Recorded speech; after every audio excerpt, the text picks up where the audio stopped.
Hello everyone, welcome back to DrDarnise's House of Religion, Magic, and Conjure. Happy to see you. I took a little break, y'all, much needed.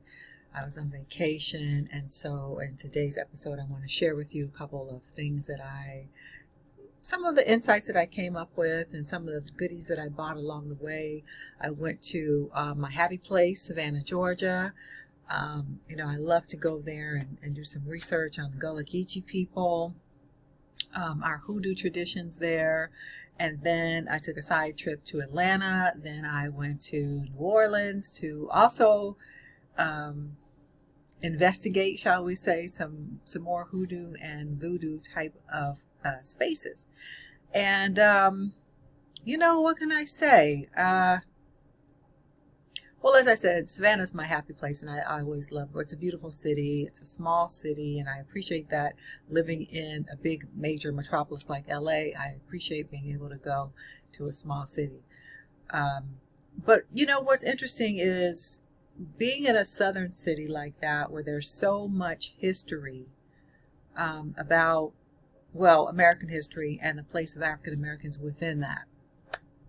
It's really interesting how history gets told when you're on tours, right? So some of you have, probably traveled and gone on tours, and the way the information comes to you is very much dependent on, the tour company, the person who's giving the tour, their knowledge, how they've been trained.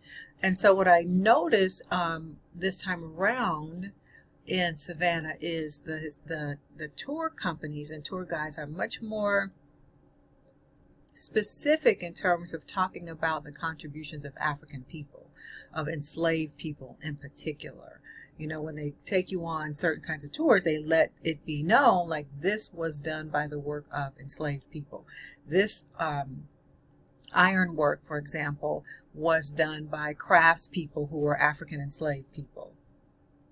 This home was kept up by 40, they'll say it took 40 enslaved people to maintain a home in the city of Savannah, so that people don't come away, particularly white people come away, thinking that the genteel South was something that just sort of happened on its own, and wasn't it so wonderful, and everything was just so beautiful, and everything was in its order, and white people just sat on their veranda and everybody was happy in their places. Because that's sort of the narrative that gets, if not directly told, it's indirect. When we hear white people talking about, the genteel South, I just love those old ways. And then you see these plantation tours.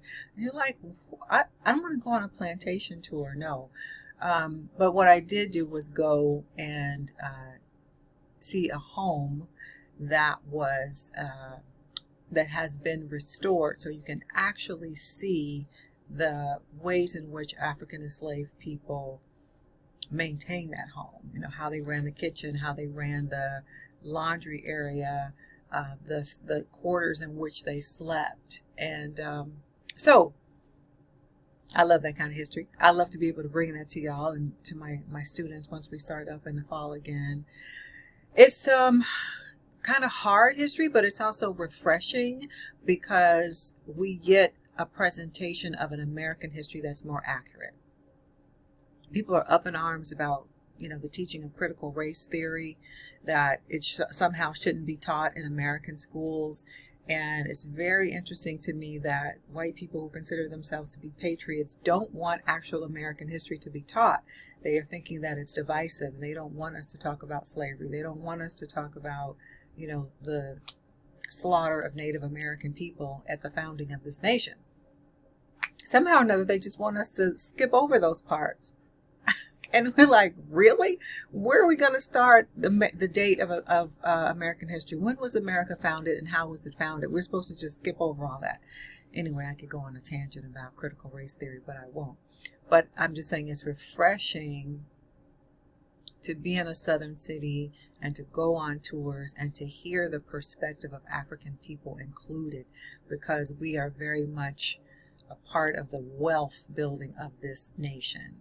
Often, cast aside as if we were nothing, right? But without our labor for generations and centuries, America would not be the economic powerhouse that it is now. And you might not be aware, but that particular region of South Carolina and Georgia in particular, the wealth was based upon rice cultivation, and it was African people who had the knowledge of rice cultivation who really exploded the economy there. The wealth of families in South Carolina and Georgia, a lot of it came from the ability of African people to cultivate rice, as they had not been able to prior. So again, it's refreshing to just know, like, okay, this information is being taught. Even though it's in little bits and little bits and little bits, it's being taught. And it's up to us to continue to know our history and to educate ourselves and to educate others. Because we're not going with a fairy tale like a Thanksgiving story, right? I mean, I stopped celebrating Thanksgiving a long time ago. We're not going with that fairy tale anymore, invented by Abraham Lincoln. We're just through with that. But anyway, I wanted to share with you when I got to New Orleans, and I kind of decided last minute to go to New Orleans to tag it on. So what I did, y'all, so, people ask me all the time, you travel by yourself? And I was like, yeah, some trips I like to take by myself. And so I bought a one-way ticket out of LA. And so it gives me flexibility to go multiple places. Anyway, I added on New Orleans at the last minute.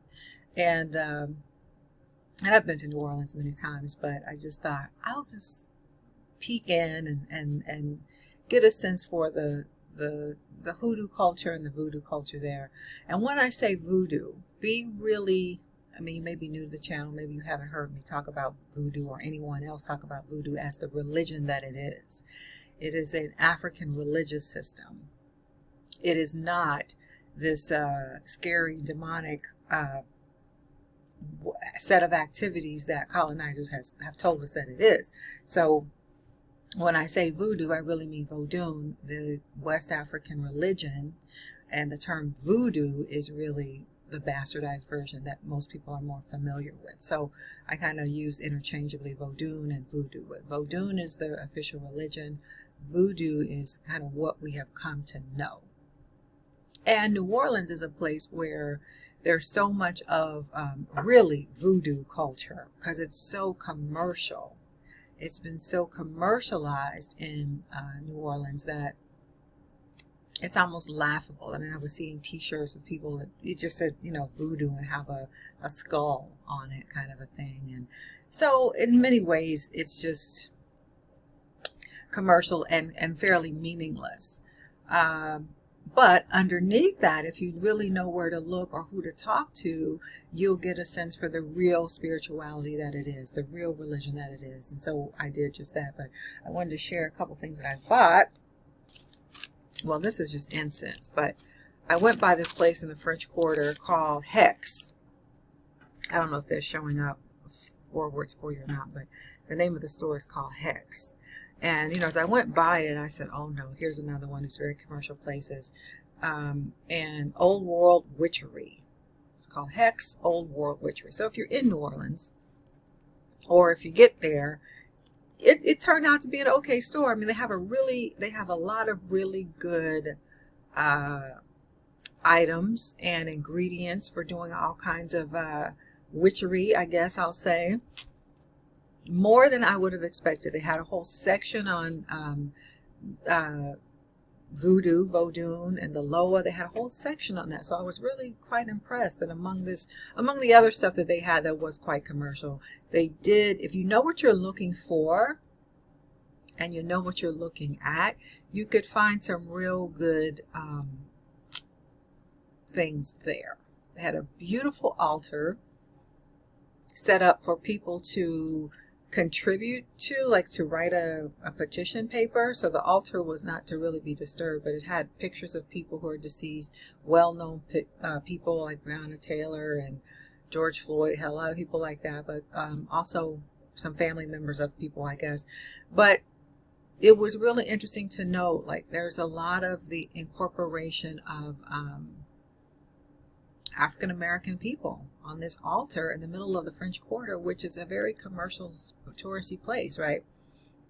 And I'm sure a lot of people come in there just wandering in out of the heat, just coming into the air conditioning to look around and not know what it is they're looking at. But for those of us who know, you're like, wow, this is pretty cool in here. Commercial, yes it was.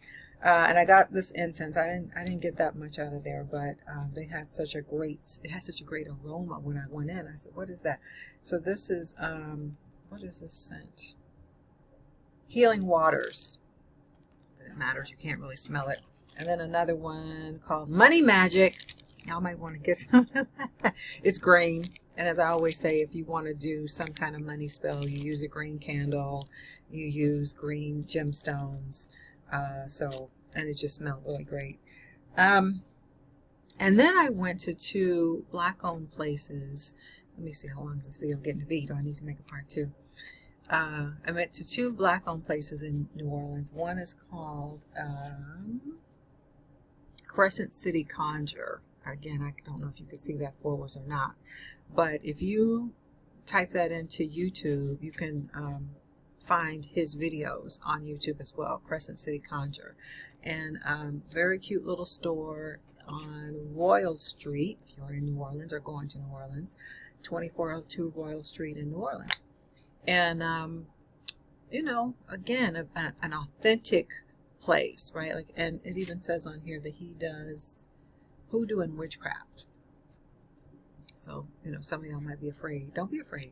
Hoodoo and witchcraft, right? And so what does it mean to say hoodoo, since I explained about voodoo? What does it mean to say about hoodoo then? Again, for people who might not have been with me and understand the difference. So hoodoo is more of a set of spiritual practices. And that is unique to the Americas. It's an African American magical folk spirituality. So very much based upon herbal remedies and a form of resistance to enslavement and oppression. It's a magical system, right, that we created, African Americans created, for our protection and for our empowerment, for our health, for our well-being. But definitely a magical system. Oh no, I'm just noticing I bought this candle out of another place I went called House of Hoodoo, and I bought this candle. It looks like, I hope it's not leaking at all. It looks like it might be. I'm unboxing right now. Okay, this is for, normally I dress my own candles, y'all, but this was so beautiful that I had to get it. And so you can see in there it's already dressed. What does it mean to dress a candle? It means that you are setting your intentions for a particular thing for the candle. And so inside there are a lot of herbs for abundance, particularly around business. So y'all know I'm always building my business, right? Sometimes I'm taking clients and sometimes I'm full up on clients, but you know, I'm always wanting to build better business, and that's what this candle is specifically for. As I said, I typically dress my own candles because I believe that, you know, when you do your own work, it's more potent and powerful. But as I said, it was so beautiful, I couldn't help it. So this place is called House of Hoodoo, and house in this case is spelled H-A-U-S, by Jessica Winston. Houseofhoodoo.com if you want to check out her things. But it's a very lovely, beautiful candle here that I picked up at her store. And incense. Oh no, I'm spilling stuff. And I have white pants, y'all. And there's more incense that is just wonderful. Anyway, you can't smell the incense. What else did I get?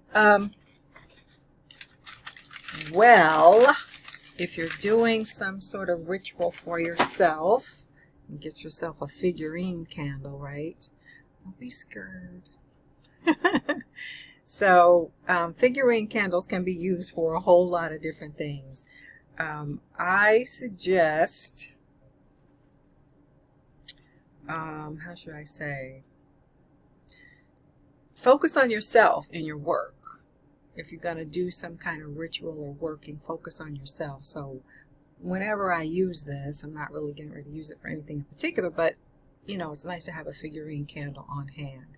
Then this becomes a representation of myself.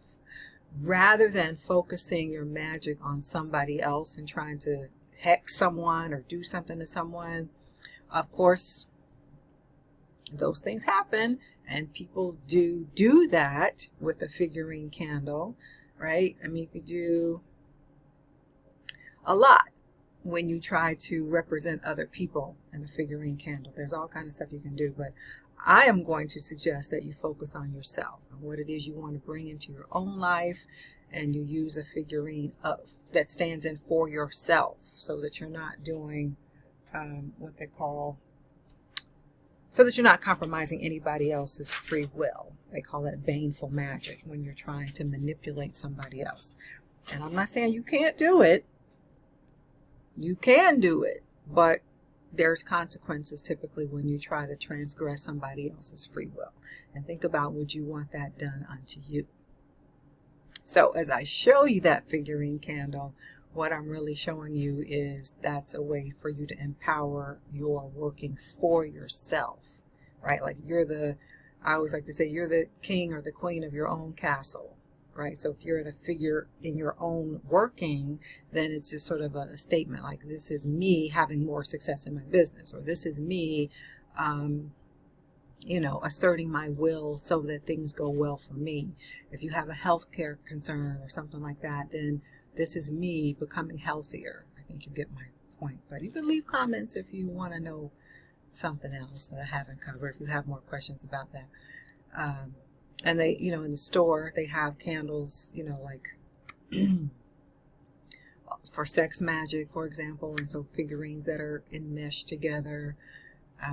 They have all kinds of things, is what I'm saying. So House of Hoodoo in New Orleans, Crescent City Conjure in New Orleans, and if you're in New Orleans, just be mindful of the commercial spaces, because there's another one right next to Hex called Omen, and it was fine as well, but you just got to know where you are. And when people start talking about, oh, this is the Marie Laveau store for this or that, I mean, Marie Laveau never gave her name to any of these people's stuff. So you guys got to recognize when something is commercial and know what to look for and know what to leave behind.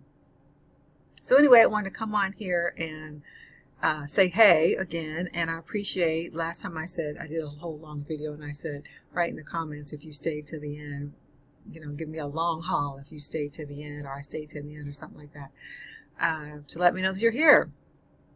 And I just wanted to say thanks for hanging in with my channel. It's been growing, but I gotta come on here and make some videos more regularly this summer in particular, while I have some downtime from some other things that I've got going on. So thanks for hanging out. Subscribe if you haven't already, like, all that kind of good stuff. Write a comment. I'd love to hear from you, and that's it. Bye for now.